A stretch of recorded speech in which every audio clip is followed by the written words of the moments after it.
NFL Combine is in just 3 weeks. April 23rd, live from Vegas, potentially from the Fountains, allegedly. Draft, day one, I should say, of the 2020 NFL Draft. Bengals, of course, on the clock.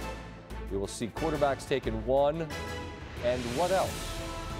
If a quarterback goes 1, it'll be for the 5th time in 6 seasons. Our own Todd McShay says, indeed, quarterback goes number 1. His mock 2.0, Joe Burrow, number 1. McShay's got a pair of Buckeyes at 2 and 3, Chase Young and Jeff Okudah.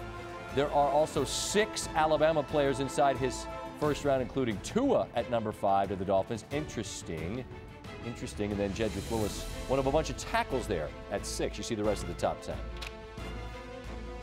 And we're happy to have Todd McShay alongside, mock 2.0. And I think we all knew that there were a ton of wide receivers. What I find interesting, Todd, is you get through a bunch of tackles before you get to your first wide receiver, and you have essentially the same number in the first round. So what I'm getting to here is which position group, tackles or wide receivers, are going to be best equipped to provide immediate returns when they're selected? If you look at what I've put down here on the mock draft, you would say offensive tackles, but I think the wide receivers are a better group. Jerry Jeudy, talking about Henry Ruggs. Yeah, give him to me. Higgins from Clemson, Justin Jefferson, the way he goes up and contested catches. I think that this wide receiver group is elite. The offensive tackles, there was just a position need, and they went off the board early. But I think when it's all said and done, the wide receivers are better. Senior Bowl in Mobile, you're down there, you got eyeballs on all that's going on. And Herbert from Oregon wins the MVP. Yep. But if he's a stock and you're an analyst, you're not issuing a buy on him. Why aren't you buying him yet? I don't think he ever carried his football team. Okay. And part of it was Mario Cristobal, the offensive, the head coach, who was an offensive lineman and wanted to run the ball.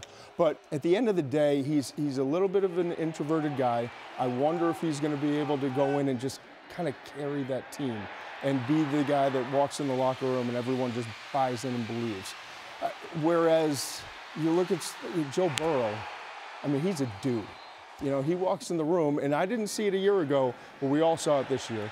I can't completely buy in on Herbert, and I've been watching more tape because I'm trying to buy in, but you could give him, you look at the Chargers at 6, the Panthers at 7, there are a bunch of teams, but I dropped them all the way down to, 13 to the Colts, just because I just don't believe he's one of the top 10 players in this draft. Speaking of dudes, I think we all knew Derek Brown out of Auburn was a dude, but you have another defensive tackle now in your top 10, Javon Kinlaw from South Carolina. For people that don't know his story, read it. It'll help explain maybe the fury that he plays with. What have you seen from him? Body, beautiful.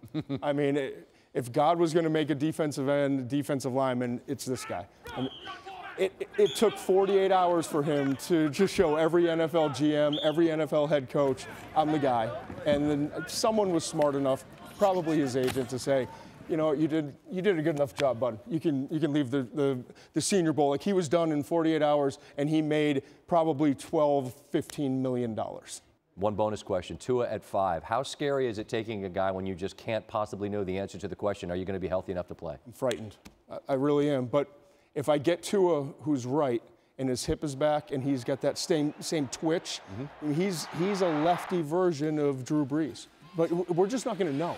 It's one of the most unique cases that I've ever seen at the quarterback position, because you're not going to know making that decision. But how do you pass on him knowing that there's a chance that he could become your franchise quarterback and become one of the elite players and could lead you to a Super Bowl? Can you wear that color jacket in February? Sure, I'll try. It's like the eyes and the jacket. I'm kind of lost. You get lost in the eyes right there. Don't zoom in, Joe. Stay back. Please, back up. Stay back. You don't want people.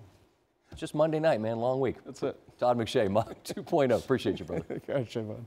Look at that guy. Thanks for watching ESPN on YouTube. For more sports highlights and analysis, be sure to download the ESPN app. And for live streaming sports and premium content, subscribe to ESPN+.